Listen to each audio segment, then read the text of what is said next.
Hello everyone, this is Foxy Papa Smurf, or FPS Gamer for short, and today we're doing something a little bit different, in that I'm doing somewhat of a hardware review. Up until this point, all the videos that I've made on my channel have been shot using the Roxio HD Pro, which is a great little capture card for the price, but unfortunately, although it does capture 1080p, and the quality is pretty good, it only captures at 30 frames per second. And with so many new games coming out that are running at a native 60 frames per second as a frame rate, it was important for me to now invest in a capture card that was able to capture at that frame rate. And as you'll see on the screen right now, I'm currently playing a couple levels from Halo and jumping in between the 60 frame and 30 frame per second frame rate, just so you can get a little bit of a difference for those that maybe are unfamiliar with frame rate and how it affects the game. You'll see that while it's in 60 frames per second, it's butter smooth. As I turn and as I go to line up a headshot, you really don't see any amount of jitter at all. And honestly, you didn't see it too much in 30 frames per second. It's only when you bump it up to 60 and you move back down to 30, you really see the stark difference that appears. But honestly, the Roxio was a really great capture card, and at $80 to $100, it's one of the cheaper ones out there, and honestly it worked great. The software was intuitive, it was easy to learn, and for a first capture card it was really great. The downside was it would crash a lot, and that would get frustrating if I was capturing something that was a little lengthier. And it's a couple years old now. It's one of the older 1080p capture cards out there, and it was optimized for the Xbox 360 and the PlayStation 3.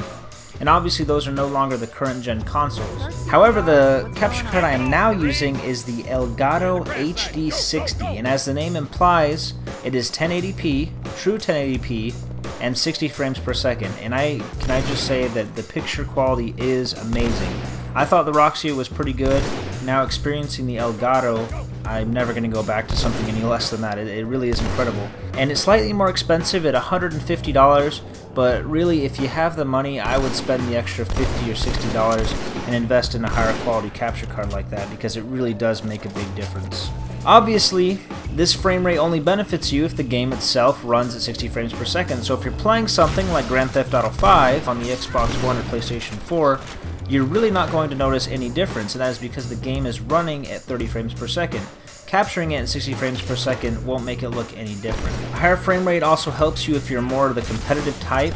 It makes lining up headshots a lot easier, and even for those that aren't really into that competitive gaming scene, it really benefits in having a better cinematic experience as well.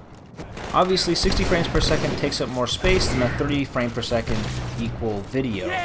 And if you're into video recording, that's one thing to keep in mind. It's going to take up a lot more space. In my opinion, the Elgato is a really great buy. The software is super intuitive, it's easy to learn. I haven't witnessed any crashing or any jitteriness or really any problems with the software or the physical device itself whatsoever. It really is a fantastic device, and I would highly recommend it to anyone who is interested in capturing video of their gameplay.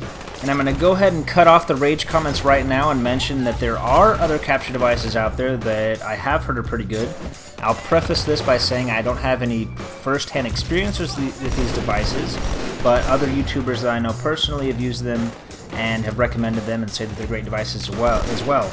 And that's the Hauppauge HD PVR2 and the AVermedia Extremecap U3 CV710. Those are both capture devices that will go 1080p and 60 frames per second.